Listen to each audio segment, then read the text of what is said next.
Pinagbabaril ng Angola ang ating national team kay Soto mga idol na posterize ng bansang Angola pero tinirahan din agad ng tres ni Dwight Ramos.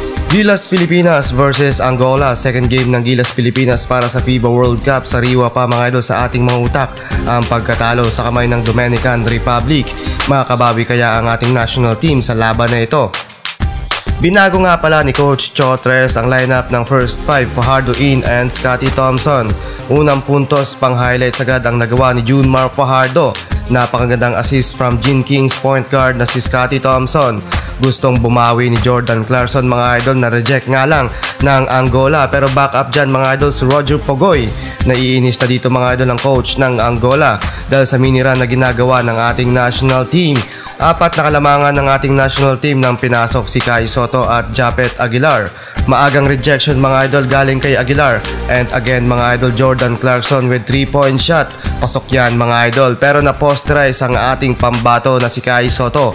Mukha yatang wala sa kondisyon ang ating big man mga idol, pero 2 minutes quarter mark nag-ala Karim Abdul-Jabbar si Kai Soto with his 2-point hook shot.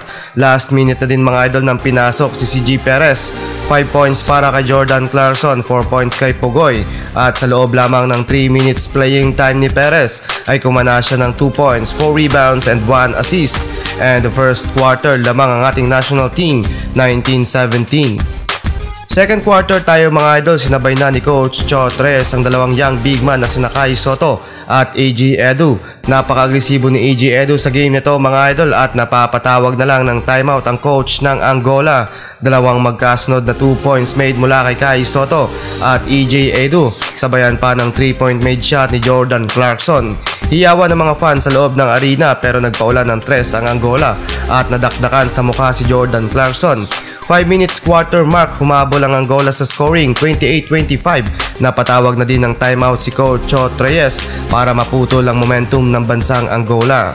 Kinaldag na ni Junmar Fajardo ang kalaban pero di rin kaya ng kanyang malapad na katawan dahil halos lahat ng player ng Angola pang pisikalan din mga idol ang build up.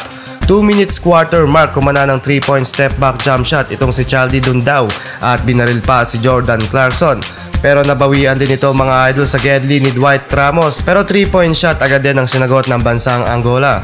And the first half lamang ng 3 puntos ang bansang Angola, 33-36. 7 points na para kay Jordan Clarkson at 7 points din, 4 rebounds, 2 assists para kay CJ Perez. Third and fourth quarter, lumobo ang kalamangan ng Angola sa Gilas Pilipinas. Ginawa naman mga idol ni Jordan Clarkson ang lahat ng kanyang magagawa para sa Gilas Pilipinas. Pero hindi rin kasi basta-basta itong bansang Angola. Nag-commit ang Gilas Pilipinas ng 15 turnovers sa game. Na-choke ang ating national team at natalo sa kamay ng bansang Angola sa score na 70-80 points.